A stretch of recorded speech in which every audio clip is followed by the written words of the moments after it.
In this video, I will show you how to sync Todoist to Outlook calendar. So to get started, go ahead and open your Todoist.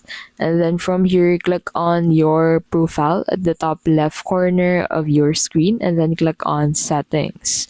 Now in here, go ahead and head over into the calendars tab and then click on connect Outlook calendar. So this will redirect you into Microsoft Outlook's website. So in here, you need to go ahead and sign in into your Outlook account. And then after this, go ahead and click on the authorize button to let this app access your info on Microsoft Outlook.